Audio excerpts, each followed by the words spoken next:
Okay, I know you mafam asi M.C.Y.C Manipur Central Youth Club ni Chanba Junction da leiba hai mafam asi ki club asi ki first day ni unaduna Yaoshang Sport Festival asi matau karana pangthok le habi koi tamin asi ojari ming ai Kaisam Pradeep Singh laikai ge koi Manipur Central Youth Club se ge president oi leijabani aduga koi ge handak ke se ge kuntham mathoi rak suba annual Yaoshang Sports Meet ke organizing committee ge chairman oina handaki kano se koi sports se pangthok nanaba ngasi dagi koi kano maira logjaru re aduga sports haudok nan bagi thabak ngasi objare koi lekai da date kya fo wasa thabi gari akoi se 38 bok chatha ga da bane okay kari item gumba sports ki kari happy item si akoi angang gi haik ga kari haitare sahi manga da gina lekai da leiba akoi gi ahan sing loinamak involve toba category makhan khaidoga angangi akoi ge track events haitare track haide akoi gi khitang limited oi bine na akoi sorok ta kharang thatlaga la kari haitare sprint macha gumba adage akoi gi community hall sida lai bisida angangi cock fighting adage blind head balloon thugai ba khotba adugumba arithmetic race adu makhan entertainment plus angang singi activity meam ama punna akoi tawnana ba kanna honajari hose okay sai sorok ta that paina di panbiri buko tongan section sing dagi je sorok ta thattuna aikoi sports kumba thaban gumba je yari bukai tobigano highway da thatpi gano highway mayam comment mayam ama di pinar liba masdai sir karma mong dano that ka dori base thatbasi akoi adum adu yam aware oi adu gi so haide traffic ta su adum kai dana ba adu ke mayam gi movement su kai dana ba yang kuina tawgado na te ngahanga ke temporary oina minute manga tara gi admai toraga adu Yaoshang sports ni na mayam su akoi ge Mina so loi aware where nina adum loina masida adum kari haidara contribute tawgirakani aduga cooperate tawgirakani haiba ki thajabanga loina na khoi thabak singse sangsan jabani nga dagi ekhuna coverage sum ngarang dagi sum tawjara ko matam dida tongan section sin dagi mot sum lojaba matam dane hojiki Yaoshang sports asiga mari leinana mayamna hena pamna bas ekhoi indigenous oiba masana sing haidi angang sing asna hojiki angang sing asna khangba ngamdra bai tare suppose matam amada angang sing yana pamna sanara marum konbi adagi segai songbi khungjongbi kana leiriba u laubi kana leiriba mayam sing asi mut khibagi phibum da leireba sigi matang si yorok matam sida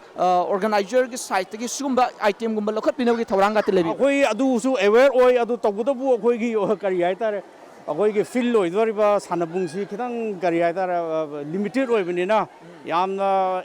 actively kano tawbudi khitang akoi da kari hai tare difficulty khar lai binina akoi adum huja haibir badu akoi adum aware oi sinana ba so adum akoi adum kanna khona jari huse aduga numidang pung kya dai bho chathabi ge numidang si yam thengbadi akoi DC na su kanna kari hai tare restriction thamma khotpani na thengabada pung manga makhai taruk adwai dagi di hena pahin hen gado man de khoi ge de akoi ge community hall da gado ba program sing se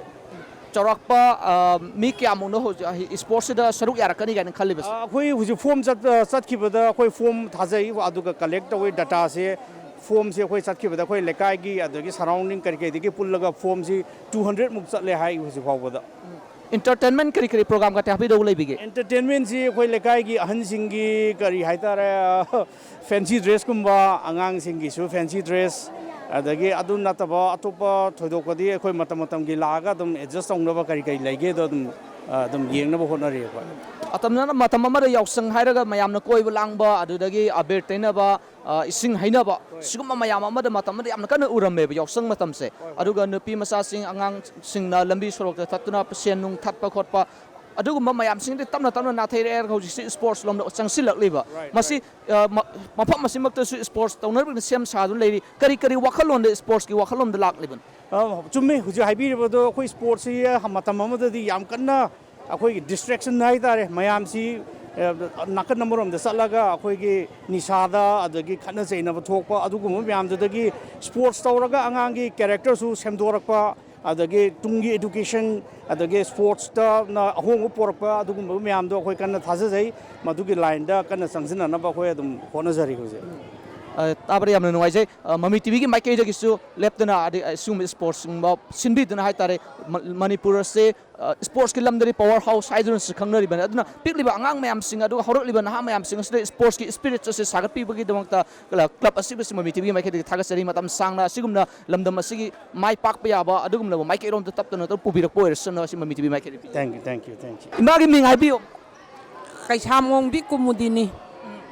ꯏꯃꯥ ꯍꯧꯖꯤꯛꯁꯤ ꯀ꯭ꯂꯕꯁꯤꯗ ꯀꯔꯤ ꯊꯧꯋꯥꯏꯒꯨꯝꯕ ꯄꯨꯕꯤꯒꯦ ꯅꯠꯇ꯭ꯔꯒ ꯆꯨꯝꯅ ꯁꯨꯝ ꯂꯩꯀꯥꯏꯁꯤꯒꯤ ꯃꯃꯥ ꯑꯃ ꯑꯣꯏꯅ ꯂꯩꯕꯤꯔꯤꯕ꯭ꯔꯥ ꯀ꯭ꯂꯕꯀꯤ ꯑꯣꯏꯅ ꯃꯦꯝꯕꯔꯗ ꯂꯩꯕꯅꯤ ꯏꯕꯨꯡꯉꯣ ꯃꯩꯔꯥꯒꯤ ꯑꯣꯏꯅ ꯑꯦꯗꯚꯥꯏꯖꯔꯗ ꯂꯩꯕ ꯀ꯭ꯂꯕꯁꯤꯒꯤ ꯊꯕꯛ ꯊꯧꯔꯝꯁꯤꯡꯗ ꯃꯩꯔꯥ ꯄꯥꯏꯕꯤꯒꯤ ꯑꯦꯗꯚꯥꯏꯖꯔ ꯑꯃ ꯑꯣꯏꯅ ꯁꯔꯨꯛ ꯌꯥꯕꯤꯔꯤꯕꯅꯦꯕꯀꯣ ꯀꯔꯤ ꯑꯥꯏꯇꯦꯝꯒꯨꯝꯕ ꯄꯥꯏꯈꯠꯄꯤꯒꯗꯕ ꯂꯩꯒꯦ ꯁꯤꯗꯩꯁꯤꯗ ꯀꯩꯅꯣ ꯏꯕꯨꯡꯉꯣ ꯃꯁꯤ ꯍꯧꯖꯤꯛꯀꯤ ꯃꯇꯝꯁꯤꯗ ꯑꯉꯥꯡ ꯌꯥꯝꯅ ꯑꯣꯏꯔꯤꯕ ꯑꯉꯥꯡꯉꯩꯁꯤ ꯅꯤꯡꯊꯥꯗ ꯈꯪꯉꯤ ꯍꯥꯏꯔꯤꯁꯦ ꯑꯉꯥꯡꯁꯤꯅ ꯍꯌꯦꯡ ꯆꯥꯎꯔꯒ ꯃꯥꯅ ꯇꯧꯔꯛꯀꯗꯧꯕ ꯃꯥꯅ ꯄꯥꯝꯖꯕꯁꯤ ꯑꯉꯥꯡ ꯑꯣꯏꯔꯤꯉꯩꯗꯒꯤ ꯑꯗꯨꯝ ꯃꯉꯣꯟꯗ ꯂꯩꯌꯦꯕ ꯑꯉꯥꯡ ꯅꯤꯡꯊꯥꯗ ꯈꯪꯉꯤꯁꯦ ꯑꯩꯈꯣꯏꯒꯤ ꯂꯣꯟꯗꯥꯗꯤ ꯌꯥꯝ ꯐꯖꯗ꯭ꯔꯕ ꯑꯉꯥꯡ ꯃꯊꯤ ꯌꯦꯡꯕ ꯅꯠꯇꯦꯕ ꯍꯥꯏꯕꯗꯤ ꯑꯉꯥꯡꯗꯨꯅ ꯍꯌꯦꯡ ꯄꯤꯛꯏꯉꯩꯁꯤꯗ ꯆꯥꯎꯔꯒ ꯃꯥꯁꯤꯒꯤ ꯂꯥꯏꯟꯁꯤꯗ ꯆꯠꯅꯤꯡꯉꯛꯄ ꯁꯤ ꯂꯥꯏꯟꯁꯤ ꯄꯥꯝꯕ ꯂꯝꯆꯠ ꯕꯦꯕꯥꯔ ꯍꯥꯏꯕꯁꯦ ꯑꯉꯥꯡ ꯑꯣꯏꯔꯤꯉꯩꯗꯒꯤ ꯑꯗꯨꯝ ꯇꯧꯔꯛꯑꯦꯕ ꯑꯗꯨꯅ ꯑꯩꯈꯣꯏꯒꯤ ꯌꯥꯎꯁꯪꯒꯤ ꯁ꯭ꯄꯣꯔꯠꯁꯤ ꯏꯃꯥꯁꯤ 71ꯗ ꯑꯩ ꯀꯩꯁꯥꯝꯄꯥꯠꯁꯤꯗ ꯑꯩ ꯂꯨꯍꯣꯡꯉꯛꯏ 71ꯗꯒꯤ ꯂꯩꯔꯛꯄꯗ ꯌꯥꯝ ꯀꯟꯅ ꯑꯗꯨꯗꯗꯤ ꯃꯇꯝꯗꯨꯗꯗꯤ ꯁ꯭ꯄꯣꯔꯠꯁꯁꯦ ꯇꯧꯔꯝꯗꯦ ꯑꯗꯨꯕꯨ ꯍꯧꯖꯤꯛꯁꯦ ꯃꯇꯝꯒꯤ ꯃꯇꯨꯡ ꯏꯟꯅ ꯑꯑꯣꯟꯕ ꯂꯥꯛꯄꯅꯤꯅ ꯂꯩꯀꯥꯏꯒꯤ ꯁ꯭ꯄꯣꯔꯠ ꯇꯧꯕꯁꯤꯗ ꯀꯩꯁꯥꯝꯄꯥꯠ ꯀꯩꯁꯥꯝ ꯂꯩꯀꯥꯏ ꯃꯅꯤꯄꯨꯔ ꯁꯦꯟꯇ꯭ꯔꯦꯜ ꯌꯨꯠ ꯀ꯭ꯂꯕꯅ ꯀꯣꯟꯕ ꯃꯐꯝꯁꯤꯗ ꯆꯍꯤ 31 ꯁꯤ ꯁꯨꯅ ꯇꯧꯔꯛꯄꯁꯤꯗ ꯍꯥꯏꯔꯤꯕ ꯃꯁꯤ ꯑꯉꯥꯡ ꯁꯦꯝꯒꯠꯄꯁꯤ ꯏꯕꯨꯡꯉೋ ꯑꯩꯈꯣꯏꯒꯤ ꯑꯣꯖꯥꯅ ꯇꯝꯕꯤꯗꯅ ꯍꯩꯕ ꯅꯠꯇꯦꯀꯣ ꯑꯗꯨꯗꯤ ꯀ꯭ꯂꯕꯀꯤ ꯑꯍꯜ ꯂꯃꯟ ꯄ꯭ꯔꯁꯤꯗꯦꯟ ꯁꯦꯀ꯭ꯔꯦꯇꯔꯤ ꯑꯗꯒꯤ ꯑꯦꯗꯚꯥꯏꯖꯔꯁꯤꯡꯁꯦ ꯑꯉꯥꯡ ꯁꯦꯝꯕꯒꯤꯗꯃꯛꯇꯅꯦ ꯌꯥꯝ ꯆꯥꯎꯕ ꯃꯃꯥ ꯃꯄꯥꯒꯤꯅꯦ ꯁꯦꯀꯦꯟ ꯑꯣꯏꯅ ꯂꯧꯔꯤꯕꯅꯦꯅ ꯊꯝꯖꯅꯤꯡꯉꯤ ꯃꯥꯅ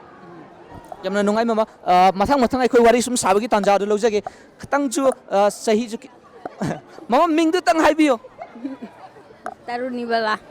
ꯆꯍꯤ ꯀꯌꯥꯃꯨꯛ ꯁꯨꯕꯤꯔꯒꯦ 75 ꯌꯥꯎꯁꯪꯒꯤ ꯑꯣꯏꯕ ꯑꯋꯣꯟꯕ ꯃꯌꯥꯝꯗꯤ ꯃꯃꯥꯗꯤ ꯆꯍꯤ 65 ꯁꯨꯕꯤꯔꯛꯑꯕꯅꯤꯅꯅꯦ ꯆꯍꯤ 65 ꯆꯨꯝꯅ ꯌꯥꯎꯁꯪꯒꯤ ꯑꯑꯣꯟꯕ ꯃꯌꯥꯝꯁꯤ ꯎꯔꯛꯑꯝꯒꯗꯣꯏꯅꯦꯕꯀꯣ ꯃꯃꯥ ꯑꯗꯣ ꯀꯔꯤꯒꯨꯝꯕ ꯑꯎꯕ ꯈꯤꯇꯪꯗꯤ ꯍꯥꯟꯅ ꯍꯥꯏꯕꯤꯔꯝꯃꯣ ꯈꯦꯠꯅꯕꯁꯤꯡꯁꯦ ꯑꯣꯀꯦ ꯊꯥꯒꯠꯆꯔꯤ ꯃꯃꯥ ꯋꯥꯔꯤ ꯉꯥꯏꯍꯥꯛ ꯁꯥꯖꯕ ꯌꯥꯒꯗ꯭ꯔꯣ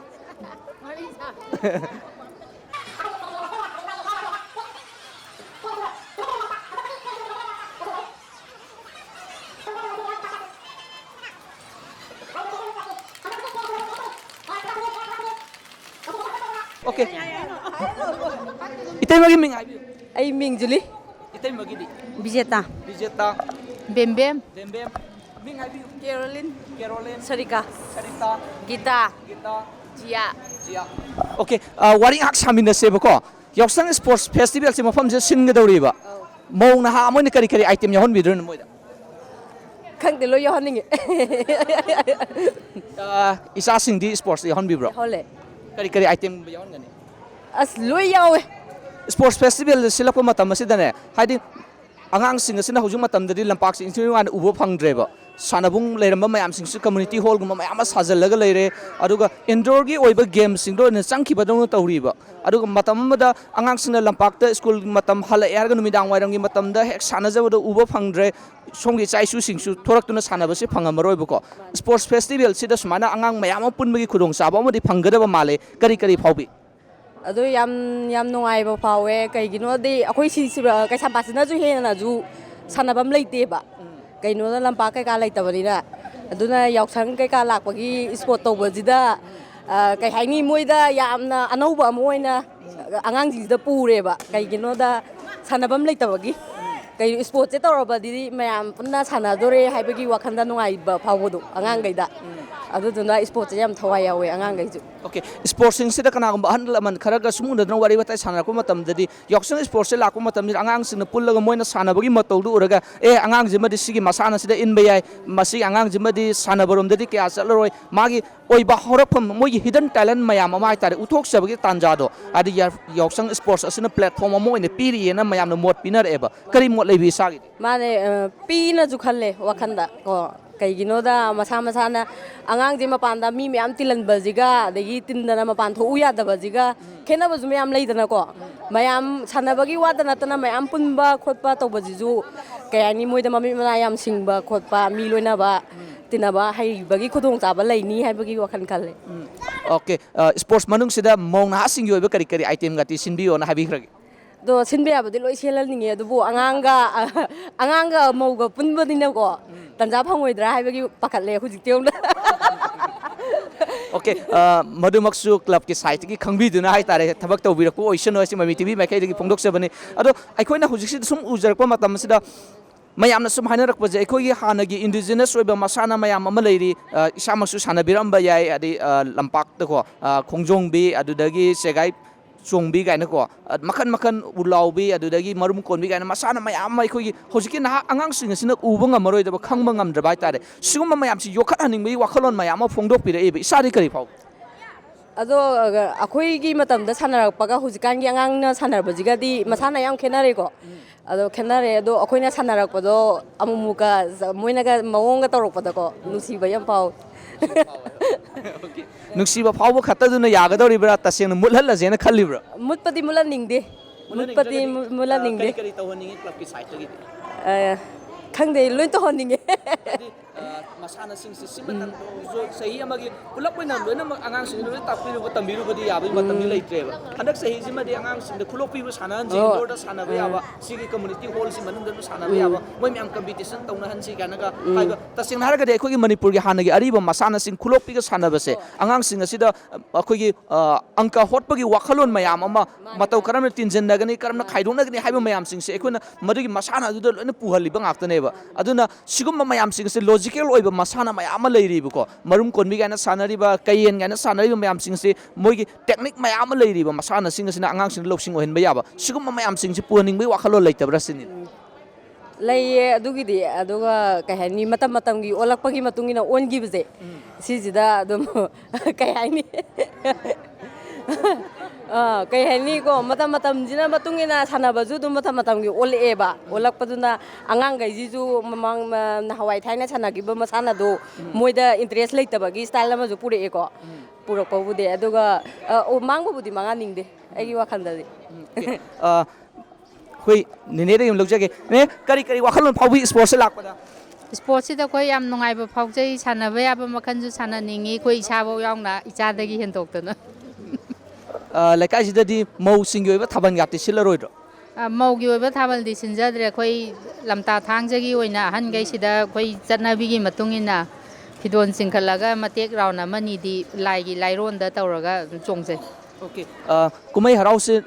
yaoshang numit mangani se matam si amna sangmana maram oiraga mi sing asna matam amdadi ising haina dana aber taina dana nakatheng chatana tongan ba lambi sorok ta gari macha kana thaudana gari amada mi ahum mari namjan sum lang ma atuna uiba adubu hojik sidi sports lom loina onselak pagdong tawribu ko sahi kharagi ngasi dina sahi 10 muki marak sida leiriba khenaba mayam sing se soidna ubiram gadama male kari awon bu ubi masina saukhat porom da pura ena khanbiribra kari wakhalo lebi marak amadi sports se kya khara sidabadok to edu hajikti ayambana sport loi thawai yaukhanare ꯃꯧ ꯑꯣꯏꯔꯁꯨ ꯑꯉꯥꯡ ꯏꯟꯈꯠꯂꯛꯄ ꯑꯣꯏꯔꯁꯨ ꯑꯗ game ꯈꯨꯗꯤꯡꯃꯛꯇ ꯃꯣꯏꯅ ꯌꯥꯎꯅꯤꯡꯕꯒꯤ ꯏꯟꯇꯔꯦꯁꯁꯦ ꯈꯔꯗꯤ ꯑꯗꯨꯝ ꯂꯥꯛꯑꯦ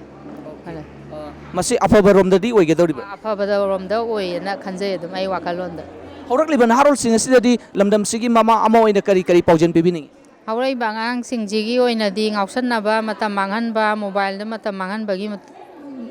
ꯀꯩꯅꯣꯗ ꯂꯥꯞꯅ ꯊꯝꯈ꯭ꯔꯒ ꯑꯩꯈꯣꯏꯒꯤ ꯁ꯭ꯄꯣꯔꯠꯀꯨꯝꯕ ꯑꯗꯒꯤ ꯃꯁꯥꯅ ꯆꯥꯅꯕ ꯁꯤꯟꯐꯝ ꯑꯃꯔꯣꯝꯗ ꯃꯥꯏ ꯑꯣꯟꯁꯤꯜꯂꯒ ꯃꯤ ꯑꯣꯏꯕ ꯉꯝꯅꯕ ꯃꯤꯃꯥꯟꯅꯕ ꯉꯝꯅꯕ ꯑꯣꯏꯍꯟꯅꯤꯡꯉꯤ ꯌꯥꯝ ꯊꯥꯒꯠꯆꯔꯤ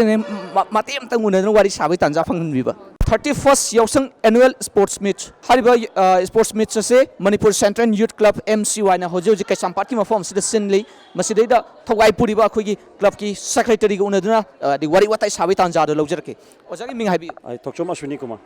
hojik se secretary oin lebiri ni secretary oin lejaba okay yamna nuaje sports ngasi dagi horga tam kya chathabidun tang asi akhoi ngasi dagi horaga tang 13 bok chathagadaba sports ni okay sports asida kari item gumri happy gadori sports da akoina maru oina hapkodoise angang singi talent moina khangjabada akogi arithmetic akogi di drawing competition adidi akogi kano in out adidi musical chair 100-meter race 200-meter race marathon chingba sports man makan hapsal okay maun ha singi item leibiri bro chumi mauna ha su moju am achoba thodang ama lorimni na mogi damakta so akoina musical chair dai adidi blind hit adigi mogi akogi blind makeup tawbagi chingba koi sports man hapsal Yaoshang Festival se khoi Manipur da yamdrabada numit mangani de sumna pangthoknari buko asumana sangwa matam ase matam amada ngasi dagina chai 10 muki mamang dai khoi hangadi yengu matam se khoi uwa fangbase Yaoshang sports adi Yaoshang matam yore haragadi lambi da thoktuna mi sing asina khoi gi aber tainaba adagi senkhai sumgai toba ko adagi thabal leptuna chongnarakpa lekai singda then thengaba matam phawbada lambida nahasing asina gari machada makhoi mi ahum mari namsile hairaga ye gari yang thobugi accident thokpagi pawsi yamna toina nuti khabar sinda mai khoina uba haitare ado hojik siga oireba chai 10 muki mamang daga hojik leiriba si awon mayam uba fangeba uriba sing asida kari wakhallon dagi hariba sports meet asi sinbiriban chumi masigida akogi naha inghali iba angang se koina hujiki makhongdagi hona angang macha singje puthoga koina makhongdagi hona moise gyan tana swaina Yaoshang sports asida koina angang si phajale hairaga Yaoshang sida gyan tana ingchikna pangthokna bagi damakta moina pi ingai dagi koina tambi taragadi haingwai moina chawra matungda chatnaba ni chatnaba phataba taw thabak tawdana ba koi sidagi hona koi moise na sidagi koina semjaraga Yaoshang sports sida koina moise message piraga koi santor i wakhanda pangjuk okay ꯑꯩꯈꯣꯏꯅ ꯀꯣꯏꯅ ꯆꯠꯇꯨꯅ ꯁꯨꯝ ꯋꯥꯔꯤ ꯋꯥꯇꯥꯏ ꯁꯨꯝ ꯁꯥꯟꯅꯖꯔꯛꯄ ꯃꯇꯝꯁꯤꯗ ꯀ꯭ꯂꯕꯁꯤꯡꯗꯒꯤ ꯑꯗꯒꯤ ꯇꯣꯉꯥꯟꯕ ꯃꯐꯝꯁꯤꯡꯗ ꯁ꯭ꯄꯣꯔꯠ ꯁꯤꯜꯂꯤꯕꯁꯤꯡꯗ ꯁꯨꯝ ꯎꯅꯗꯨꯅ ꯋꯥꯔꯤ ꯋꯥꯇꯥꯏ ꯁꯥꯟꯅꯔꯛꯄ ꯃꯇꯝ ꯑꯁꯤꯗ ꯃꯈꯣꯏꯒꯤ ꯃꯣꯠꯇ ꯍꯥꯏꯇꯥꯔꯦ ꯑꯩꯈꯣꯏꯒꯤ ꯍꯥꯟꯅꯒꯤ ꯂꯩꯖꯔꯝꯕ ꯑꯔꯤꯕ ꯃꯁꯥꯟꯅꯁꯤꯡ ꯑꯉꯥꯡꯁꯤꯡꯅ ꯁꯥꯟꯅꯔꯝꯕ ꯃꯁꯥꯟꯅꯁꯤꯡ ꯍꯥꯏꯗꯤ ꯈꯨꯂꯣꯛꯄꯤꯒꯨꯝꯕ ꯃꯔꯨꯝ ꯀꯣꯟꯕꯤ ꯇꯣꯉꯥꯟꯕ ꯏꯟꯗꯣꯔꯗ ꯁꯥꯟꯅꯕ ꯌꯥꯕꯁꯤꯡ ꯋꯥꯈꯜ ꯂꯧꯁꯤꯡ ꯑꯣꯏꯕ ꯌꯥꯕ ꯃꯌꯥꯝ ꯑꯃ ꯂꯩꯔꯤꯕ ꯍꯥꯏꯔꯤꯕ ꯃꯌꯥꯝꯁꯤꯡꯁꯤ ꯌꯣꯛꯈꯠꯅꯤꯡꯕꯒꯤ ꯋꯥꯈꯜꯂꯣꯟ ꯃꯌꯥꯝ ꯑꯃꯗꯤ ꯐꯣꯡꯗꯣꯛꯄꯤꯔꯛꯏ ꯀ꯭ꯂꯕ ꯑꯁꯤꯒꯤ ꯑꯣꯏꯅꯗꯤ ꯀꯔꯤ ꯂꯩꯕꯤ mane madu akoina su chapsabada akoina su khandi khanajai akoina chapsabada akoi angang singsigi thaina dagi torakpa sports masana si akoi yahon sige kman tok sige khosige aduna handak su yauni akoina su khanari kana karamba numita pangtok sige haiba adu sports akoi hapsana ba tawjari okay numidangi matam pung kya bo pangthok pidron numidangi matam se akoina pangtheng dana akoina pung yamabada pung 3 adabo ki pangthokna ba na akoi sin sare mamang thakta thengaba matam fawda entertainment program ay ama tawduna haidi club mayam amadagi mic pangi khonjen yamna hona taramebko adu hojuk sise class 12 ki exam thari aduga subject khar su watnareba loina class 10 ki exam su tharakadorebko hariba sidadi club sigi onadi pung 3 swai boktang pangthoklaga loisingeni habisi ahuba mic kumadi panbigadro majini adune akoi angang singsigi khalaga karol lekai sida akoi ki community hall sina su kana kanda laiba angang chhatra chhatri myam sida bharada laaga sida students hostel leba yam yawbani na akoina mogi damakta khalaga hana su moina su request tawbiri akoida akoina su moida su dum akoina haije haibadi Yaoshang gi sports manung sidang natana atopan timing da akoina mic yam kan sisina da aduga ha ki oiba akoina time akhanna ba timing ama thamaga yare kai kan tana lotion ba kaino da mogi lai su para pada soba ngam yawgadra na akoina nganta lotion jage na akoina khanjaraga tain tawjaban okay ngarang dagi akoina mafom khar chatuna sum yengjerubu matam asidadi mic horn asang basing se pandabid haitare ari mogi sports story mo mafam dudagi hena hauna taba phangoi da mawongda speaker macha macha sinaduna adi mogi sports haubugi masaklon khara sum uba phangjarebo adu masimak pangthok pigera mafam sin masimak ne khoi pangthok taduse akhoi na yamna tangai phadaba lekai se chorok panina akhoi tangai phadaba lekai pumba tana ba ha ki important message like ta gadi adu gumbada oina mic cho sisinaraga atopadi akhoi community gi hall sidang nang ta ba ya ba akhoi gi mic sidang sisinaraga speaker sisinaraga yam pik takna yam gyan ta na tongna ba na khoi sem san tawjari taseng namak tabadu nungai masimang ne akhoi gi manipur gi mafam sing asida maru ne imphal gi jaga da leiriba club sing asina pangthok nariba yausang sports sing asidagi makhon thambirako pawdam sing ase karino hai matamda ahowa mic sinare harga class 10 amasung 12 ke exam yamna naksilakpa adu loina hujuk siksu thaduna leiriba sing asigi khanbi re harga ahowa mic sizina dabida tangai phadaba matamda khatang ahowa mic sinare harga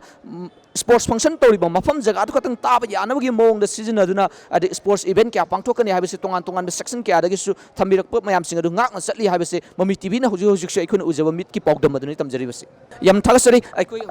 leiriba an mayam sing asiga unabagi tanja mu lawjagi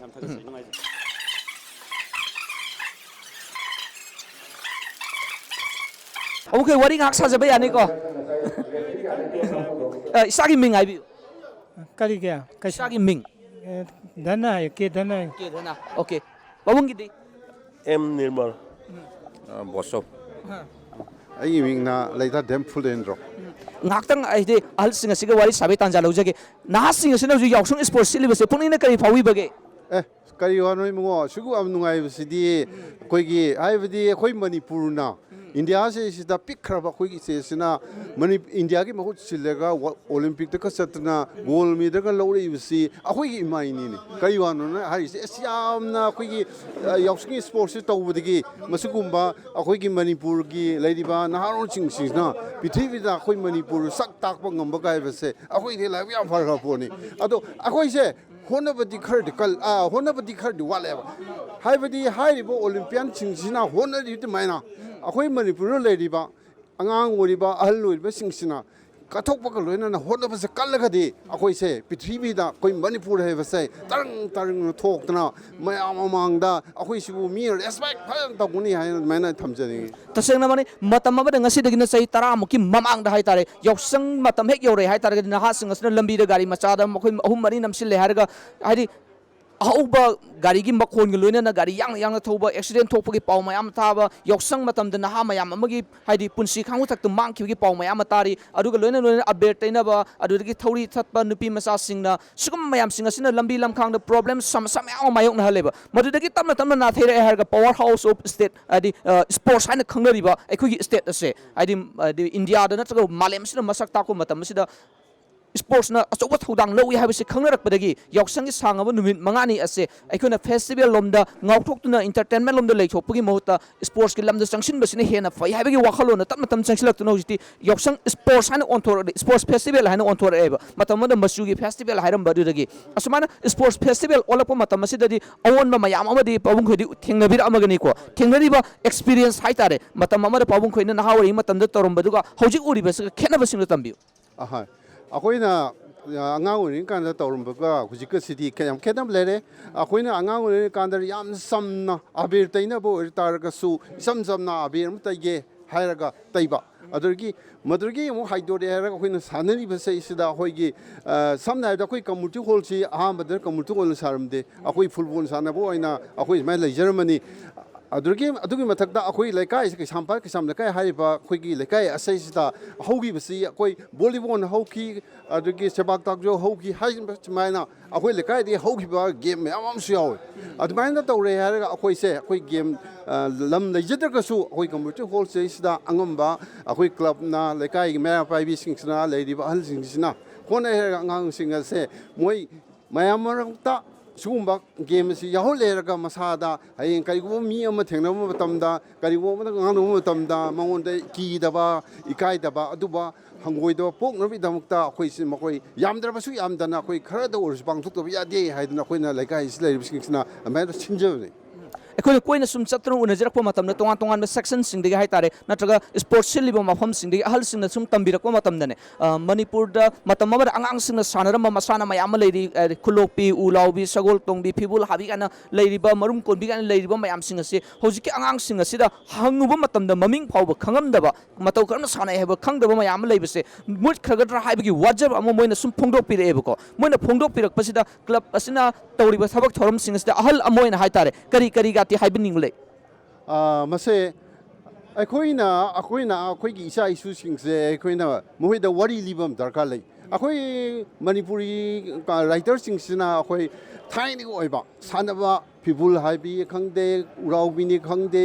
any game ꯈꯨꯗꯤꯡꯃꯛꯁꯦ ꯄꯨꯝꯅꯃꯛꯁꯤ ꯁꯥꯟꯅꯔꯤꯕ ꯄꯨꯝꯅꯃꯛꯁꯦ ꯍꯥꯏꯔꯤꯕ ꯔꯥꯏꯇꯔꯁꯤꯡꯁꯤꯅ ꯏꯕ ꯃꯌꯥꯝ ꯑꯃ ꯂꯩ ꯋꯥꯔꯤ ꯃꯌꯥꯝ ꯑꯃ ꯂꯩ ꯃꯁꯤ ꯄꯨꯝꯅꯃꯛꯁꯦ ꯑꯩꯈꯣꯏꯒꯤ ꯑꯉꯥꯡꯁꯤꯡ ꯏꯆꯥ ꯏꯁꯨꯁꯤꯡꯁꯤꯗ ꯑꯩꯈꯣꯏꯅ ꯃꯣꯏꯗ ꯋꯥꯔꯤ ꯂꯤꯕꯤꯕ ꯑꯃꯗꯤ ꯗꯔꯀꯥꯔ ꯑꯣꯏ ꯑꯗꯨ ꯍꯣꯏ ꯗꯤꯁꯀꯁꯟꯗ ꯌꯥꯎꯏ ꯑꯩꯈꯣꯏ ꯃꯤꯇꯩꯁꯤꯡꯁꯦ ꯑꯩꯈꯣꯏ ꯄꯨꯟꯕ ꯋꯥꯠꯂꯤ ꯍꯥꯏ ꯑꯗꯨꯕꯨ ꯑꯩꯈꯣꯏꯁꯦ ꯅꯨꯡꯗꯥꯡꯋꯥꯏꯔꯝ ꯈꯨꯗꯤꯡꯃꯛꯀꯤꯗꯤ ꯍꯧꯖꯤꯛꯃꯛꯁꯨ ꯂꯩꯀꯥꯏ ꯈꯨꯗꯤꯡꯃꯛꯇ ꯂꯣꯏꯅꯃꯛ ꯄꯨꯟꯅꯕ ꯉꯥꯛꯇꯅꯤ ꯑꯗꯨ ꯄꯨꯟꯅꯔꯤꯕꯁꯤꯡꯁꯦ ꯄꯨꯟꯁꯤꯟꯕ ꯑꯃꯗꯤ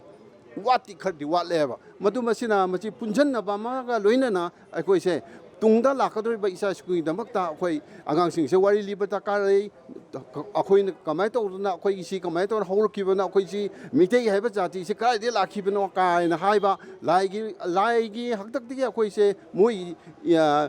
ꯏꯅꯤ ꯑꯩꯈꯣꯏꯅ ꯍꯧꯖꯤꯛꯁꯤ ꯆꯦꯜꯂꯤꯕꯁꯤ ꯃꯤꯇꯩ ꯍꯥꯏꯕ ꯖꯥꯇꯤꯁꯤꯅ ꯆꯦꯜꯂꯤꯕꯁꯤ ꯂꯥꯏꯗꯨꯒꯤ ꯃꯊꯪ ꯄꯣꯛꯂꯛꯄ ꯑꯗꯨꯒꯨꯝꯕ ꯏꯗꯨꯅꯦꯕ ꯑꯩꯈꯣꯏ ꯆꯦꯜꯂꯤꯁꯦ ꯃꯗꯨ ꯑꯩꯈꯣꯏ ꯅꯤꯡꯁꯤꯡꯕ ꯗꯔꯀꯥꯔ ꯂꯩ ꯑꯗꯨꯅ ꯑꯉꯥꯡꯁꯤꯡꯁꯤꯗ ꯁꯤꯒꯨꯝꯕ ꯑꯩꯈꯣꯏꯒꯤ ꯃꯃꯥꯡꯗ ꯑꯍꯟꯁꯤꯡꯅ ꯂꯥꯏꯒꯤ ꯍꯥꯛꯇꯛꯇꯒꯤ ꯇꯧꯔꯛꯄ ꯀꯥꯟꯁꯤ ꯋꯥꯔꯤꯁꯦ ꯂꯤꯕ ꯗꯔꯀꯥꯔ ꯑꯣꯏꯕ꯭ꯔꯥ ꯍꯥꯏꯕꯁꯤꯃꯗꯤ ꯊꯝꯖꯅꯤꯡꯉꯦ ꯃꯅꯤꯄꯨꯔꯗꯁꯦ ꯃꯥꯂꯦꯝꯅ ꯃꯁꯛ ꯇꯥꯛꯄ ꯃꯇꯝꯁꯤꯗ ꯃꯅꯤꯄꯨꯔꯒꯤ ꯁꯒꯣꯜ ꯀꯥꯡꯖꯩꯅ ꯑꯆꯧꯕ ꯊꯧꯗꯥꯡ ꯑꯃ ꯂꯧꯔꯤ ꯑꯗꯨꯕꯨ ꯃꯅꯤꯄꯨꯔꯒꯤ ꯃꯐꯝꯁꯤꯡꯗ ꯀꯥꯆꯤꯟ ꯀꯣꯏꯌꯥꯁꯤꯡꯗ ꯑꯩꯈꯣꯏꯅ ꯁꯨꯝ ꯆꯠꯇꯨꯅ ꯌꯦꯡꯕ ꯃꯇꯝꯁꯤꯗ ꯁꯒꯣꯜ ꯂꯣꯏꯕꯒꯤ ꯆꯥꯡꯗꯤ ꯃꯁꯤꯡ ꯑꯁꯨꯛꯀꯤ ꯃꯇꯤꯛ ꯍꯟꯊꯔꯛꯑꯦꯕꯀꯣ ꯏꯝꯐꯥꯜ ꯃꯅꯨꯡꯗꯗꯤ ꯁꯒꯣꯜ ꯊꯥꯗꯣꯛꯄꯁꯤ ꯂꯝꯕꯤꯗꯗꯤ ꯌꯥꯝ ꯇꯣꯏꯅꯗꯤ ꯎꯔꯤꯕ ꯑꯗꯣ ꯑꯩꯈꯣꯏꯅ ꯁꯨꯝ ꯈꯟꯖꯕ ꯃꯇꯝꯁꯤꯗ ꯃꯅꯤꯄꯨꯔꯒꯤ ꯑꯔꯤꯕ ꯃꯁꯥꯟꯅ ꯌꯨꯕꯤ ꯂꯥꯛꯄꯤꯒꯨꯝꯕ ꯁꯒꯣꯜ ꯀꯥꯡꯖꯩ ꯑꯗꯩ ꯃꯨꯛꯅꯥ ꯀꯥꯡꯖꯩꯒꯨꯝꯕ ꯂꯩꯔꯤꯕ ꯃꯌꯥꯝꯁꯤꯡ ꯑꯁꯤ ꯌꯥꯎꯁꯪꯒꯤ ꯃꯇꯝ ꯑꯁꯤ ꯂꯥꯛꯄ ꯃꯇꯝ ꯑꯁꯤꯗ ꯇꯣꯉꯥꯟꯕ ꯂꯩꯀꯥꯏꯗꯒꯤ ꯍꯥꯏꯇꯥꯔꯦ ꯃꯅꯤꯄꯨꯔꯒꯤ ꯃꯐꯝꯁꯤꯡꯗꯒꯤ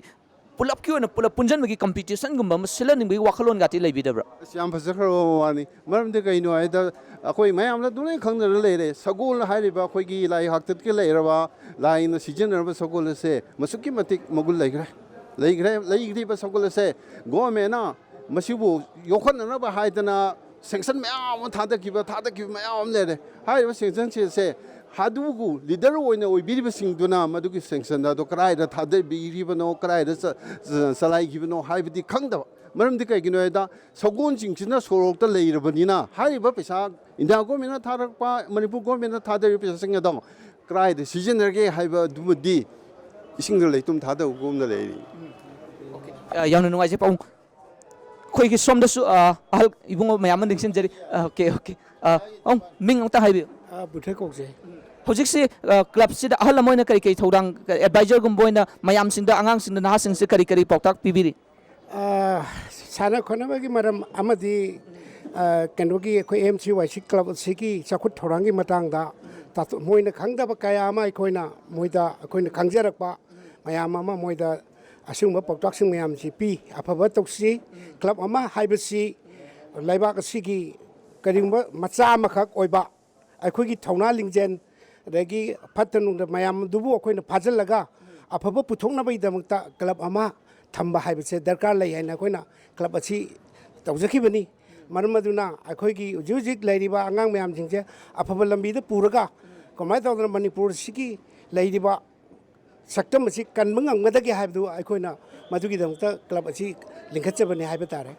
ꯌꯥꯝꯅ ꯅꯨꯡꯉꯥꯏꯖꯩ ꯑꯣꯀꯦ ꯄꯥꯕꯨꯡ ꯃꯤꯡ ꯑꯃꯇ ꯍꯥꯏꯕꯤꯌꯨ ꯑꯩ ꯕꯣꯕꯤ ꯀꯧꯖꯩ ꯄꯥꯕꯨꯡ ꯍꯧꯖꯤꯛꯁꯤ ꯀ꯭ꯂꯕꯁꯤꯒ ꯃꯔꯤ ꯂꯩꯅꯅ ꯅꯠꯇ꯭ꯔꯒ ꯂꯩꯀꯥꯏ ꯑꯁꯤꯒꯤ ꯀꯔꯤ ꯊꯧꯋꯥꯏꯒꯨꯝꯕ ꯄꯨꯕꯤꯕ ꯌꯥꯎꯕꯤꯕ꯭ꯔꯣ ꯑꯩ ꯊꯣꯏꯗꯣꯛꯄꯗꯤ ꯅꯠꯆꯗꯦ ꯂꯩꯀꯥꯏꯁꯤꯒꯤ ꯃꯦꯝꯕꯔ ꯑꯃ ꯑꯣꯏꯅ ꯀ꯭ꯂꯕꯁꯤꯒꯤ ꯆꯞ ꯆꯥꯕ ꯕꯣꯗꯤ ꯑꯃꯁꯤꯒꯤ ꯃꯦꯝꯕꯔ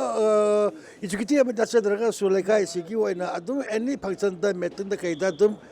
ꯖꯣꯏꯟ ꯇꯧꯔꯛꯄ ꯑꯗꯨꯒꯨꯝꯕ ꯂꯩꯀꯥꯏꯁꯤꯒꯤ ꯃꯤ ꯑꯃꯅꯤ ꯂꯩꯀꯥꯏꯁꯤꯒꯤ ꯗꯤꯕꯂꯞꯃꯦꯟ ꯀꯌꯥ ꯑꯃꯗ ꯑꯆꯧꯕ ꯊꯧꯒꯥꯏ ꯄꯨꯕꯤꯔꯤꯕ ꯀꯩꯅꯣ ꯑꯃꯅꯤ ꯑꯍꯜ ꯑꯃꯅꯤ ꯑꯣꯖꯥ ꯄꯥꯕꯨꯡꯒꯤ ꯃꯤꯡꯗꯣ ꯑꯃꯨꯛꯇꯪ ꯍꯥꯏꯕꯤꯌꯨ ꯑꯩ ꯕꯣꯕꯤ ꯀꯧꯖꯩ ꯑꯣꯀꯦ ꯄꯥꯕꯨꯡ ꯌꯥꯝꯅ ꯅꯨꯡꯉꯥꯏꯖꯩ ꯁꯨꯃꯥꯏꯅ ꯀ꯭ꯂꯕꯀꯤ ꯅꯍꯥꯔꯣꯟ ꯃꯌꯥꯝꯁꯤꯡ ꯑꯁꯤꯅ ꯁꯤꯜꯂꯤꯕ ꯊꯕꯛ ꯊꯧꯔꯝ ꯃꯌꯥꯝꯁꯤꯡ ꯑꯁꯦ ꯃꯁꯤꯗꯩꯁꯤꯗ ꯑꯍꯜ ꯑꯃ ꯑꯣꯏꯅ ꯀꯔꯤ ꯄꯥꯎꯖꯦꯜꯒꯨꯝꯕ ꯄꯤꯕꯤꯅꯤꯡꯉꯤ ꯑꯁ ꯃꯁꯤꯗꯤ ꯌꯥꯝ ꯊꯤꯅꯗꯤ ꯄꯥꯎꯖꯦꯜ ꯄꯤꯖꯅꯤꯡꯉꯤ ꯀꯦꯔꯤꯌꯔ ꯄꯤꯖꯅꯤꯡꯉꯤ ꯃꯁꯤ ꯇꯨꯡꯗ ꯀꯦꯔꯤꯌꯔꯗ ꯈꯤꯇꯪ ꯐꯔꯛꯅꯕ ꯍꯦꯟꯅ ꯗꯤꯕꯦꯂꯞ ꯇꯧꯅꯕ ꯑꯗꯨꯒꯨꯝꯕ ꯃꯑꯣꯡꯗ ꯄꯥꯎꯖꯦꯜ ꯄꯤꯖꯅꯤꯡꯉꯤ ꯁꯝꯅ Okay, nahasing asigi tawriba thogaising thabak mayamsing asida apen pen gati leibibro. ꯑꯁ ꯌꯥꯝ ꯊꯤꯅ ꯄꯦꯟꯈ꯭ꯔꯕꯖꯥꯠꯅꯤ ꯏꯕꯨꯡ ꯂꯩꯀꯥꯏꯁꯤꯒꯤ ꯇꯧꯔꯤꯕ ꯊꯕꯛ ꯃꯑꯣꯡ ꯃꯇꯧ ꯃꯌꯥꯝꯁꯤꯗꯤ ꯌꯥꯝ ꯊꯤꯅ ꯊꯋꯥꯏ ꯌꯥꯎ ꯍꯩꯕ ꯍꯩꯇꯕꯅ ꯇꯣꯉꯥꯟꯕ ꯑꯃꯅꯤ ꯊꯋꯥꯏ ꯌꯥꯎꯗꯅ ꯍꯣꯠꯅꯖꯗꯅ ꯀ꯭ꯂꯕꯀꯤ ꯂꯩꯀꯥꯏꯒꯤꯅꯦꯅ ꯚꯂꯟꯇꯔꯤ ꯑꯣꯏ ꯆꯣꯡꯊꯣꯔꯛꯄꯁꯦ ꯁꯤꯃꯛꯇꯤ ꯌꯥꯝ ꯊꯥꯒꯠꯅꯤꯡꯉꯥꯏꯅꯤ ꯏꯕꯨꯡ ꯍꯩꯕ ꯍꯩꯇꯕ ꯃꯌꯥꯝ ꯄꯥꯝꯗꯅ ꯇꯣꯉꯥꯟꯕ ꯑꯃꯅꯤꯀꯣ ꯁꯤꯗꯤ ꯂꯩꯀꯥꯏꯒꯤ ꯑꯣꯏꯅ ꯃꯣꯏꯁꯤꯗꯤ ꯚꯂꯟꯇꯔꯤ ꯆꯣꯡꯊꯣꯔꯛꯏꯁꯦ ꯁꯤꯅꯤ ꯈ꯭ꯋꯥꯏꯗꯒꯤ ꯄꯦꯟꯖꯔꯤꯁꯦ ꯍꯥꯏꯇꯥꯔꯦ Naha mayam amana uji lambi surokta matamda ngasidi sei taramuki mamangda haitare lambi surokta yoksang matamne hairagadi ngaudana hairi ngauba hairi gari masada moi ahum mari tongchanaraga ngausan phaisanadana chatpa adudagi paisa thaliba nupi masa singda aver taibagi mawong hojika yamna khenabasi yamna ureba masigumase lambi de kya thoidokpa udreba ko pabung khoina naha oringi matamda thengnarakpudu hojika gi oiriba on basing ado matamdugi ariba chanabi mayam sing nomthang tambiu ꯑꯁ ꯏꯕꯨꯡꯉꯣ ꯊꯤꯅ ꯈꯦꯠꯅꯈ꯭ꯔꯦꯗꯀꯣ ꯍꯦ ꯌꯥꯝ ꯊꯤꯅ ꯈꯦꯠꯅꯔꯦ ꯃꯇꯝꯗ ꯑꯩꯈꯣꯏꯅ ꯑꯉꯥꯡ ꯑꯣꯏꯔꯤꯉꯩꯗ ꯍꯥꯞꯄꯦ ꯁꯦꯠꯂꯤꯉꯩꯗ ꯁꯥꯏꯀꯜ ꯇꯣꯡꯉꯒ ꯄꯥꯎꯗꯔ ꯀꯧꯇꯥꯁꯤꯅ ꯇꯨꯡꯗ ꯌꯦꯞꯄꯤꯉꯩ ꯑꯕꯦ ꯇꯩꯕ ꯆꯠꯂꯝꯕꯒꯤ ꯃꯇꯝꯗꯨꯒ ꯍꯧꯖꯤꯛꯀ ꯊꯤꯅ ꯈꯦꯠꯅꯈ꯭ꯔꯦ ꯃꯇꯝꯗꯨꯒꯤꯗꯤ ꯌꯥꯎꯁꯪꯅꯤ ꯍꯧꯖꯤꯛꯇꯤ ꯃꯇꯝꯗꯨꯒꯤ ꯌꯥꯎꯁꯪꯗꯨ ꯑꯣꯟꯈ꯭ꯔꯦ ꯏꯁꯄꯣꯔꯠꯁ ꯔꯣꯝꯗ ꯂꯥꯛꯈ꯭ꯔꯦ ꯑꯗꯨꯅ ꯁꯥꯏꯀꯜ ꯁꯣꯜꯂꯣ ꯁꯥꯏꯀꯜꯗ ꯆꯠꯅꯔꯝꯃꯤ ꯍꯧꯖꯤꯛꯇꯤ ꯁꯥꯏꯀꯜ ꯎꯗ꯭ꯔꯦ ꯒꯥꯔꯤ ꯇꯨ ꯍ꯭ꯋꯤꯂꯔ ꯐꯥꯎ ꯎꯗ꯭ꯔꯦ ꯐꯣꯔ ꯍ꯭ꯋꯤꯂꯔꯗ ꯇꯩꯗꯅ ꯈꯣꯠꯇꯅ ꯑꯃ ꯇꯧꯕ ꯉꯥꯛꯇ ꯑꯣꯏꯔꯦ ꯃꯁꯤꯗꯤ ꯃꯇꯝꯗꯨꯒ ꯆꯥꯎꯈꯠꯂꯛꯄ ꯃꯇꯨꯡ ꯍꯥꯏꯒꯗ꯭ꯔꯥ ꯄꯩꯁꯥ ꯄꯥꯏꯕ ꯍꯥꯏꯒꯗ꯭ꯔꯥ ꯂꯣꯏꯅ ꯆꯦꯟꯖ ꯇꯧꯔꯦ ꯃꯇꯝꯗꯨꯒꯤ ꯌꯥꯎꯁꯪꯗꯨꯗꯤ ꯃꯥꯡꯈ꯭ꯔꯦ ꯍꯥꯏꯕ ꯌꯥꯔꯦ ꯌꯥꯎꯁꯪ ꯍꯥꯏꯕ ꯃꯃꯤꯡꯗꯨꯗ ꯉꯥꯏꯍꯧꯔꯦ ꯍꯧꯖꯤꯛ ꯂꯩꯍꯧꯔꯤꯁꯦ ꯑꯣꯟꯂꯤ ꯐꯣꯔ ꯌꯥꯎꯁꯪ ꯏꯁꯄꯣꯔꯠꯁ ꯍꯥꯏꯕꯗꯨꯗ ꯉꯥꯏꯍꯧꯔꯦꯕ ꯑꯗꯨꯅ ꯏꯁꯄꯣꯔꯠꯁ ꯇꯧꯔꯤꯁꯤ ꯌꯥꯝ ꯐꯔꯦ ꯃꯔꯝꯗꯤ ꯀꯩꯒꯤꯅꯣꯗ ꯍꯧꯖꯤꯛꯀꯥꯟꯁꯤ ꯑꯣꯜꯂꯛꯄꯒꯤ ꯃꯇꯨꯡ ꯏꯟꯅ ꯑꯉꯥꯡ ꯅꯨꯄꯤꯁꯦ ꯀꯣꯏꯆꯦꯟ ꯆꯦꯟꯗ ꯁꯥꯟꯅ ꯈꯣꯠꯅ ꯒꯥꯔꯤꯅ ꯀꯩꯅ ꯍꯧꯖꯤꯛ ꯏꯕꯨꯡꯉꯣꯅ ꯍꯥꯏꯕ ꯑꯗꯨꯃꯥꯏꯅ ꯑꯦꯛꯁꯤꯗꯦꯟ ꯊꯣꯛꯄ ꯈꯨꯗꯣꯡꯊꯤꯕ ꯊꯣꯛꯄ ꯃꯌꯥꯝꯗꯣ ꯐꯖꯅ ꯄ꯭ꯔꯣꯚꯤꯖꯟ ꯇꯧꯔꯒ ꯏꯁꯄꯣꯔꯠꯁ ꯑꯃꯅ ꯂꯩꯀꯥꯏꯅ ꯀꯣꯟꯁꯤꯜꯂꯒ ꯐꯖꯅ ꯏꯁꯄꯣꯔꯠꯁ ꯇꯧꯕꯤꯕꯁꯦ ꯑꯁꯤꯅ ꯈ꯭ꯋꯥꯏ ꯐꯔꯕ ꯃꯔꯝꯗꯤ ꯊꯥꯏꯅ ꯌꯥꯎꯁꯪꯗꯣ ꯂꯩꯇ꯭ꯔꯕꯅꯤꯅ ꯃꯥꯡꯈ꯭ꯔꯕꯅꯤꯅ ꯐꯩꯔꯦꯡ ꯇꯨꯔꯦꯡ ꯆꯠꯈꯤꯗꯧꯕ ꯂꯝꯕꯤꯁꯦ ꯐꯩꯅ ꯌꯥꯝ ꯂꯥꯛꯈ꯭ꯔꯦꯕ ꯒꯥꯔꯤꯗ ꯀꯩꯗ ꯅꯣꯡꯃꯩꯅ ꯀꯥꯕ ꯑꯦꯛꯁꯤꯗꯦꯟ ꯀꯌꯥ ꯊꯣꯛꯄ ꯇꯧꯕ ꯃꯌꯥꯝ ꯑꯗꯣ ꯆꯠꯊꯣꯛꯍꯟꯗ꯭ꯔꯒ ꯐꯖꯅ ꯊꯝꯕꯗꯤ ꯐꯔꯦꯗꯅ ꯃꯇꯝ ꯑꯗꯨꯒꯤ ꯊꯥꯏꯅ ꯍꯧꯔꯛꯄ ꯃꯇꯝꯗꯤ ꯑꯗꯨꯒꯨꯝꯕ ꯃꯌꯥꯝꯗꯣ ꯌꯥꯎꯔꯝꯗꯦꯕ ꯑꯩ ꯉꯁꯥꯏ ꯍꯥꯏꯖꯕꯗꯨꯅꯦ ꯁꯥꯏꯀꯜ ꯇꯣꯡꯉꯒ ꯑꯩꯈꯣꯏ ꯋꯥꯏꯁꯥꯎ ꯌꯥꯎꯁꯪ ꯑꯕꯦ ꯇꯩꯕ ꯆꯠꯂꯤ ꯊꯥꯕꯜ ꯆꯣꯡꯕ ꯆꯠꯂꯤ ꯊꯥꯕꯜ ꯀꯥꯏ ꯊꯧꯒꯦ ꯆꯠꯂꯦꯕ ꯍꯧꯖꯤꯛꯇꯤ ꯃꯗꯨ ꯅꯠꯇ꯭ꯔꯦꯕ ꯏꯁꯄꯤꯁꯇ ꯉꯥꯛꯇꯅꯦꯕ ꯇꯨ ꯍ꯭ꯋꯤꯂꯔ ꯐꯣꯔ ꯍ꯭ꯋꯤꯂꯔ ꯑꯗꯨꯒꯨꯝꯕ ꯃꯌꯥꯝꯗꯨꯅ ꯈꯨꯗꯣꯡꯊꯤꯕꯁꯤ ꯌꯥꯝ ꯊꯣꯛꯄꯅꯤꯅ ꯃꯗꯨꯗꯒꯤ ꯀꯜꯍꯧꯅꯕ ꯏꯁꯄꯣꯔꯠꯁꯤꯅ ꯈ꯭ꯋꯥꯏꯗꯒꯤ ꯐꯔꯦ ꯈꯜꯂꯦ ꯑꯩꯗꯤ Yamna nuwaji pabunggi ming habiyo. ꯀꯩꯁꯥꯝ ꯅꯥꯄꯆꯟꯗ꯭ꯔ Pabungdi kari thogai pubiri lekai asigi. ꯂꯩꯀꯥꯏꯁꯤꯒꯤ ꯀ꯭ꯂꯕꯁꯤꯒꯤ ꯁꯨꯝ ꯃꯦꯝꯕꯔ ꯑꯃ ꯑꯣꯏꯅ ꯁꯨꯝ ꯂꯩꯖꯕꯅꯤ Okay. Yamna nuwaji pau hojik pausida akhona uriba awon mayam sing saidagi wari watai sanapudus akhoi sum taminareba uriba awon mayam sing ase chaukhatparomda hena pusanba yanabagi damutha kari gati tahun bining bale. ꯍꯧꯖꯤꯛ ꯃꯥꯡꯗ ꯍꯥꯏꯈꯤꯕ ꯑꯍꯟꯁꯤꯡꯅ ꯍꯥꯏꯕꯗꯣ ꯑꯗꯨꯅꯤ ꯃꯌꯦꯛ ꯁꯦꯡꯅ ꯍꯥꯏꯈ꯭ꯔꯦ ꯑꯩꯒꯤꯗꯤ ꯀꯩꯁꯨ ꯊꯣꯏꯗꯣꯛꯄ ꯌꯥꯝ ꯀꯟꯅ ꯍꯥꯏꯅꯤꯡꯉꯥꯏ ꯊꯣꯏꯗꯣꯛꯄ ꯂꯩꯖꯗꯦ ꯍꯥꯏꯇꯥꯔꯦ matam amada pabungna sanabirakwa masana khara hojikangi angangsing sina khangroidaba haitare masana khara tangi maming panbiu. ꯍꯧꯖꯤꯛꯀꯥꯟ ꯑꯁꯤꯗ ꯁꯥꯟꯅꯔꯤꯁꯤꯔꯣ ꯁꯤꯗ ꯁꯥꯟꯅꯔꯤꯁꯤꯗꯤ ꯑꯩꯈꯣꯏ ꯌꯨꯕꯤ ꯊꯧꯔꯤ ꯆꯤꯡꯅꯕꯤ ꯆꯧꯀꯤꯗ ꯀꯣꯏꯁꯤꯜꯂꯒ ꯐꯝꯕꯤꯀꯣ ꯑꯗꯒꯤ ꯑꯉꯥꯡꯁꯤꯡ ꯀꯔꯤ ꯍꯥꯏꯅꯤ ꯈꯔ ꯃꯣꯏ ꯑꯁꯤꯒꯨꯝꯕꯁꯤ ꯅꯠꯇꯅ ꯊꯣꯏꯗꯣꯛꯄ Musical chair ga sidi nauna hodorpa entertainment gi masana amoina loreba masinadi ekhogi hoi nakal amarom de kana bubudi lemgani kana da basu leramba yai adu matam amagi ekhogi ariba masana sing ade angang sing sanaramba ekhona like tagi thengnajarakpa ekhona sanajarakpa matamda khulokpi kana leiriba marum konbi kana leiri kayen kana leiri masi sing se ekhodi amna logical oiba haitare wakhal loksing amna chawkhalan ba yaba adu masana ngaktane hariba masana mayam sing asi hojiki angang sing sanabadi kaya udreba masidai da kari phawi bagi ꯃꯁꯤ ꯀꯔꯤ ꯐꯥꯎꯕ ꯍꯧꯖꯤꯛꯇꯤ ꯃꯇꯝ ꯃꯇꯝꯒꯤ ꯍꯥꯏꯕ ꯇꯥꯔꯦꯀꯣ ꯑꯗꯨꯝ ꯁꯥꯟꯅꯕꯁꯤꯁꯨ ꯁꯨꯝ ꯑꯗꯨꯒꯤꯗꯣ ꯃꯨꯠꯈ꯭ꯔꯦ ꯍꯥꯏꯕ ꯇꯥꯏ ꯈꯨꯂꯣꯛꯄꯤ ꯒꯥꯏꯗꯣ ꯃꯨꯠꯈ꯭ꯔꯦꯕ Mobile angangsing asina mobile da dum tawdun leiba mobile game da luppaga leiba sigumba mayam singsi mobile game gumba technology rom da depend targa sanabasina hena faina lawga dawribra natraga ariba ekhoi masana singsi lekai ahal sing asina angang sing asina tambire haraga sumaina noin mayam punnu matam da sumaina ga sanaba adi mut khidanbagi mawong nom da wakhalo sing oiba yaba sing mi tambi basi masi hojik darkar oire haibasi tongan section kya dagi pinarapum mot neba masi dai dari pabungi mot ke lebi ꯃꯣꯕꯥꯏꯜꯁꯨ ꯐꯠꯇꯦ ꯍꯥꯏꯕ ꯅꯠꯇꯦ ꯃꯐꯝ ꯃꯇꯝ ꯆꯥꯅ ꯁꯤꯖꯤꯟꯅꯔꯒꯗꯤꯀꯣ ꯌꯥꯝ ꯐꯕ ꯄꯣꯠꯅꯤ ꯃꯐꯝ ꯃꯇꯝ ꯆꯥꯗ꯭ꯔꯦ ꯍꯦꯛꯇ ꯄꯨꯡꯁꯥꯅ ꯁꯥꯟꯅꯕꯗꯨꯁꯨ ꯑꯗꯨꯗꯤ ꯐꯠꯇꯕꯩ ꯋꯥꯅꯦꯕ ꯁꯥꯟꯅꯕꯁꯤꯁꯨ ꯈ꯭ꯋꯥꯏꯗꯒꯤ ꯑꯐꯕ ꯃꯅꯤꯄꯨꯔꯗꯤ ꯑꯩꯈꯣꯏꯒꯤ ꯄꯥꯋꯔ ꯍꯥꯎꯁ ꯀꯩꯅꯣ ꯍꯥꯏꯔꯤꯕꯅꯤꯗꯅ ꯏꯁꯄꯣꯔꯠꯁꯦ ꯑꯗꯨꯕꯨ ꯑꯗꯨꯅ ꯀꯩꯁꯨ ꯊꯣꯏꯗꯣꯛꯄ ꯑꯩꯒꯤꯕꯨ ꯌꯥꯝ ꯀꯟꯅ ꯍꯥꯏꯅꯤꯡꯉꯥꯏ ꯂꯩꯇꯦꯗ ꯌꯥꯝꯅ ꯅꯨꯡꯉꯥꯏꯖꯩ ꯃꯁꯤꯃꯛꯅꯤ ꯍꯧꯖꯤꯛꯀꯤ ꯑꯩꯈꯣꯏꯅ ꯎꯔꯤꯕ ꯍꯥꯏꯗꯤ ꯑꯍꯜꯁꯤꯡꯒꯤ ꯑꯣꯏꯕ ꯃꯈꯣꯏꯒꯤ ꯋꯥꯈꯜꯂꯣꯟꯁꯤꯡ ꯅꯍꯥꯁꯤꯡꯒꯤ ꯑꯣꯏꯕ ꯋꯥꯈꯜꯂꯣꯟꯁꯤꯡ ꯌꯥꯎꯁꯪꯒꯤ ꯃꯇꯝ ꯑꯁꯤ ꯂꯥꯛꯑꯦ ꯍꯥꯏꯕ ꯃꯇꯝꯁꯤꯗ ꯀꯣꯏꯕ ꯂꯥꯡꯕꯔꯣꯝꯗ ꯆꯠꯄ ꯅꯠꯇꯕꯤꯗ ꯑꯩꯈꯣꯏꯅ ꯄꯨꯟꯁꯤꯜꯂꯦ ꯍꯥꯏꯔꯒ ꯃꯌꯥꯝ ꯑꯃꯒ ꯄꯨꯟꯕꯒꯤ ꯈꯨꯗꯣꯡꯆꯥꯕ ꯑꯁꯤ ꯌꯥꯎꯁꯪ ꯅꯨꯃꯤꯠ 5ꯅꯤ ꯑꯁꯤꯗ ꯂꯧꯃꯤꯟꯅꯕ ꯂꯣꯏꯅꯅ ꯑꯩꯈꯣꯏꯒꯤ ꯃꯇꯝ ꯑꯃꯒꯤ ꯁꯤꯊꯔꯛꯂꯕ ꯃꯁꯥꯟꯅ ꯃꯌꯥꯝꯁꯤꯡꯕꯨ ꯌꯣꯛꯈꯠꯄ ꯑꯗꯨꯒ ꯅꯍꯥꯁꯤꯡ ꯑꯁꯤꯗ ꯁ꯭ꯄꯣꯔꯠꯀꯤ ꯑꯣꯏꯕ ꯑꯗꯨꯒꯨꯝꯂꯕ ꯁ꯭ꯄꯤꯔꯤꯠ ꯑꯁꯦ ꯍꯦꯟꯅ ꯄꯨꯛꯅꯤꯡ ꯊꯧꯒꯠꯅꯕꯒꯤꯗꯃꯛꯇ ꯑꯍꯜ ꯀꯌꯥ ꯑꯃꯅꯁꯨ ꯍꯥꯏꯗꯤ ꯊꯋꯥꯏ ꯌꯥꯎꯅ ꯍꯣꯠꯅꯕꯤꯔꯤ ꯍꯥꯏꯕꯁꯤꯡ ꯑꯁꯦ ꯉꯁꯤꯃꯛ ꯑꯩꯈꯣꯏꯒꯤ ꯀ꯭ꯂꯕ ꯑꯁꯤꯗꯒꯤꯁꯨ ꯑꯩꯈꯣꯏꯅ ꯎꯕ ꯐꯪꯅꯤ ꯃꯁꯤꯃꯛꯅꯤ ꯃꯃꯤ ꯇꯤꯚꯤꯅ ꯑꯩꯈꯣꯏꯅ ꯍꯧꯖꯤꯛ ꯎꯖꯔꯤꯕ ꯍꯥꯏꯗꯤ ꯃꯤꯠꯅ ꯎꯕ ꯄꯥꯎꯗꯝꯁꯤꯡ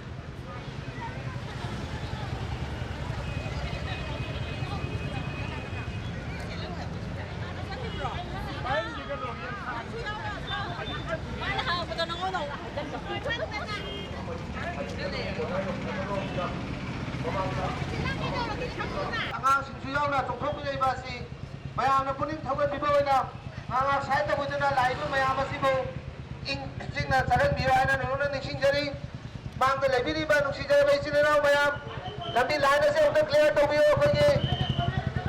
ꯚꯣꯂꯟꯇꯤꯌꯔꯁꯤꯡ ꯑꯩꯈꯣꯏ ꯚꯣꯂꯟꯇꯤꯌꯔ ꯌꯥꯝꯅ ꯐꯔꯕ ꯚꯣꯂꯟꯇꯤꯌꯔ ꯃꯌꯥꯝ ꯑꯃꯇ ꯁꯥꯏꯠ ꯇꯧꯕꯤꯗꯨꯅ ꯑꯩꯈꯣꯏ ꯃꯌꯥꯝ ꯑꯁꯤꯕꯨ ꯆꯠꯍꯟꯕꯤꯌꯨ ꯍꯧꯖꯤꯛ ꯃꯌꯥꯝꯅ ꯈꯪꯕꯤꯔꯕ ꯃꯅꯤꯄꯨꯔꯒꯤ ꯃꯌꯣꯟꯗ ꯂꯩꯔꯤꯕ ꯀꯩꯁꯥꯝꯄꯥꯠ ꯀꯩꯁꯥꯝ ꯂꯩꯀꯥꯏ ꯀ꯭ꯂꯕ ꯃꯅꯤꯄꯨꯔ ꯁꯦꯟꯇ꯭ꯔꯦꯜ ꯌꯨꯠ ꯀ꯭ꯂꯕ ꯍꯥꯏꯅ ꯈꯪꯕꯤꯔꯕ ꯀ꯭ꯂꯕ ꯑꯁꯤꯅ ꯆꯍꯤ ꯈꯨꯗꯤꯡꯒꯤ ꯁꯤꯟꯖꯗꯨꯅ ꯑꯩꯈꯣꯏ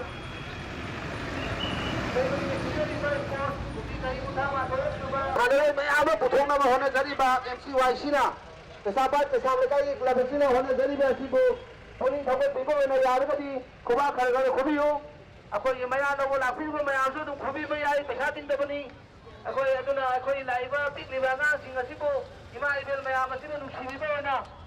ꯅꯥꯀꯟꯗ ꯂꯦꯞꯄ ꯂꯩꯕꯤꯔꯤꯕ ꯏꯆꯤꯜ ꯏꯅꯥꯎꯁꯤꯡ ꯇꯨꯃꯤꯟꯅ ꯂꯩꯔꯤꯕ ꯑꯗꯨ ꯉꯥꯏꯍꯥꯛꯇꯪ ꯀꯩꯅꯣ ꯇꯧꯕꯤꯔꯒ ꯈꯨꯕꯥꯛ ꯈꯨꯕꯤꯔꯒ ꯑꯩꯈꯣꯏꯕꯨ ꯄꯨꯛꯅꯤꯡ ꯊꯧꯒꯠꯄꯤꯌꯨ ꯍꯥꯏꯅ ꯅꯤꯡꯖꯔꯤ ꯑꯩꯈꯣꯏꯒꯤ ꯏꯔꯝꯗꯝ ꯏꯃꯥ ꯂꯩꯕꯥꯛ ꯃꯅꯤꯄꯨꯔ ꯄꯤꯔꯕ ꯏꯔꯝꯗꯝ ꯑꯁꯤ ꯍꯧꯖꯤꯛ ꯑꯩꯈꯣꯏꯅ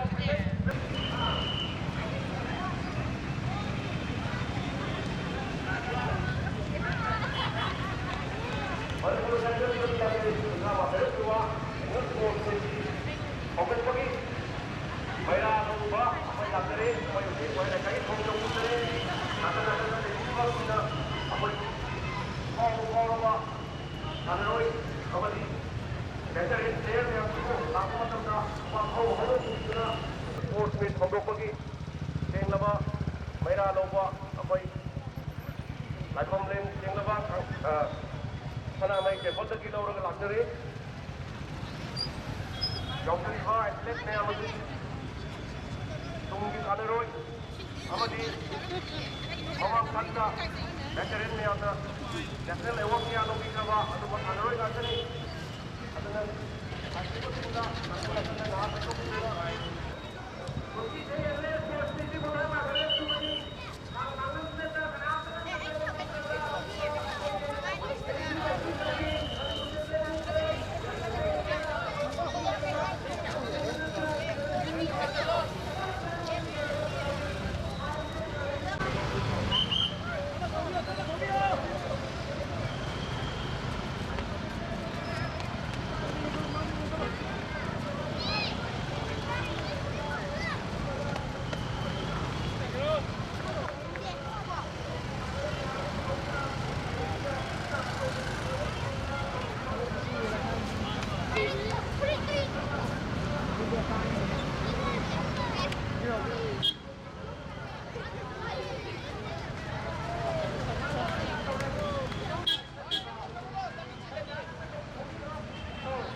ꯃꯌꯥꯝ ꯑꯁꯤꯕꯨ ꯏꯀꯥꯏ ꯈꯨꯝꯅꯕ ꯎꯠꯄꯤꯌꯨ ꯍꯥꯏꯗꯨꯅ ꯍꯟꯅ ꯅꯤꯡꯁꯤꯡꯖꯔꯤ ꯃꯅꯤꯄꯨꯔ ꯁꯦꯟꯇ꯭ꯔꯦꯜ ꯌꯨꯠ ꯀ꯭ꯂꯕ M.C.Y.C ꯀꯩꯁꯥꯝꯄꯥꯠ ꯀꯩꯁꯥꯝ ꯂꯩꯀꯥꯏꯅ ꯁꯤꯡꯗ ꯂꯥꯡꯖꯗꯨꯅ 38ꯔꯛ ꯁꯨꯕ ꯑꯦꯅꯨꯋꯦꯜ ꯁ꯭ꯄꯣꯔꯠꯁ ꯍꯧꯗꯣꯛꯄ ꯅꯨꯃꯤꯠ ꯑꯁꯤꯒꯤ ꯃꯩꯔꯥ ꯂꯧꯕꯒꯤ ꯈꯣꯡꯆꯠ ꯁꯦꯡꯂꯕ ꯂꯥꯏꯐꯝꯂꯦꯟ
Nang iPhone 11 lagi, sakin kokin yau di bawah kontrol.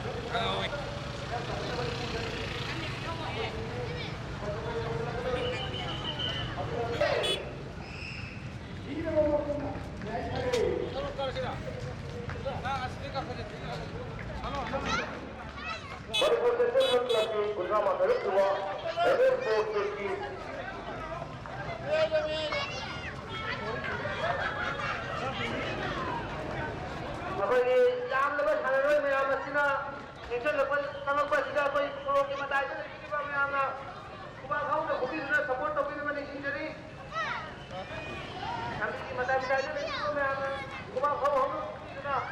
ꯂꯥꯛꯏꯕ ꯏꯃꯥ ꯏꯕꯦꯜ ꯑꯃꯗꯤ ꯄꯤꯛꯂꯤꯕ ꯑꯉꯥꯡ ꯃꯆꯥꯁꯤꯡ ꯑꯁꯤꯕꯨ ꯄꯨꯛꯅꯤꯡ ꯊꯧꯒꯠꯄꯤꯕ ꯑꯣꯏꯅ ꯃꯌꯥꯝ ꯈꯨꯕꯥꯛ ꯈꯨꯕꯤꯌꯨ ꯈꯨꯕꯥꯛ ꯈꯨꯕꯗ ꯑꯩꯈꯣꯏ ꯄꯩꯁꯥ ꯇꯤꯡꯖꯕꯅꯤ ꯑꯗꯨꯅ ꯌꯥꯔꯒꯗꯤ ꯈꯨꯕꯥꯛꯇꯨ ꯍꯧꯅ ꯈꯨꯕꯤꯌꯨ.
M.C.Y.C.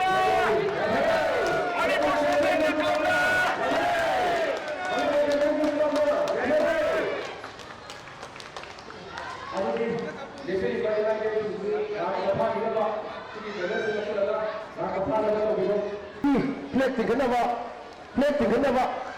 mayam su lakko akhoi secretary president na 플렉 se dum tingkapina baning singjari adu mut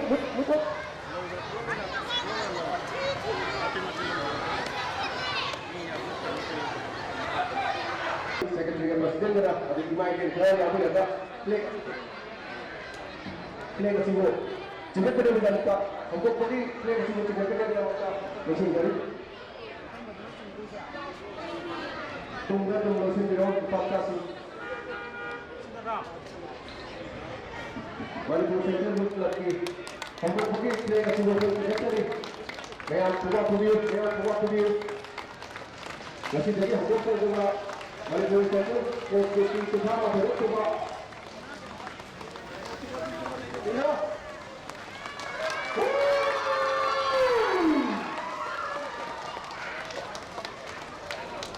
aduga halaman pamsasi nandego ko otteki yani imagine apa bata biro apa request area jog karenge pamsasi mo